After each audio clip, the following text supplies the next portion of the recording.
What is going on, guys? Matt O'Leary back with another video, and today I want to talk to you about why Robert Saleh lied about the New York Jets draft. So, according to Robert Saleh, there was a nice little quote from him talking about the Jets moving from the 13th pick, to the 15th pick. Here was the exact quote. "The difference between 13 and 15 and the way everything shook out made no difference to us."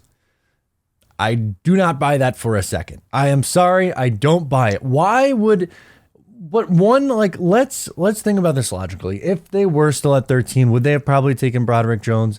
I think they would have taken Broderick Jones over Will McDonald. Maybe they still do take Will McDonald, but this is just coach speak. We've seen Robert Saleh do this time and time and time again. Plus, at this point, what's the benefit? If he's up there and he says, yeah, we probably would have went a different direction at 13. What benefit does that have now after the fact? Number one, the trade already happened. You can't cry over spilled milk. It is what it is. And number two, what does that do to Will McDonald? All Robert Saleh does, all he does is talk up his guys. Hell, listen to what he said about Zach Wilson just last year. Zach's career here is not over. I know that's going to be the narrative. I know that's what everybody wants to shout out, and that's not even close to the case. The intent, the full intent, is to make sure Zach gets back on the football field at some point this year. Have we ever once heard Robert Saleh say anything bad about any of the play? He loves all 53 guys. If it was up to him, it was based on how he talks about each one of his guys, they all be starters in the NFL.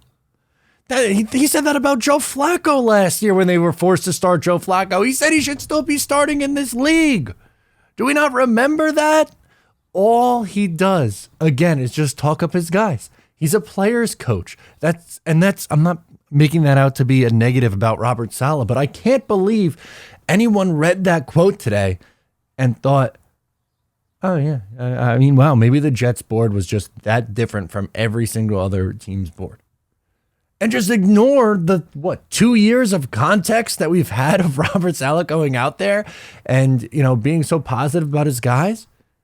And again, maybe if they really did want Broderick Jones or somebody else, maybe it was Jahmyr Gibb, if you really buy that, right? That they were actually going to take the running back, maybe you buy it. What is the benefit of coming out and saying, yeah, we were going to go a different direction at 13, but then we got sniped by the Steelers. So we had to pivot and go on the defensive side of the ball. And it's not like Will McDonald, while it wasn't my favorite pick of the NFL draft, I still think he could be a good player. And I think it makes sense for why the Jets would like him so much. They love pass rush. They live off of it. And having too many edges after decades of ignoring that position, I'm not going to be super mad at it. I'm not going to pound the table and say it's the worst thing in the world, but this is BS. Why is anyone surprised this is what Robert Saleh came out and said? Do you know him? Do you know him? That's what I just feel like I want to shake the people who are making fun of this and being like, oh my God, that is a blatant lie or whatever. Obviously. Hello. That's what coaches do. They lie sometimes for the greater good of their players. It's okay. It is okay. Anyway, just had to get some thoughts out on that because I saw that this morning and I was like, what are we doing?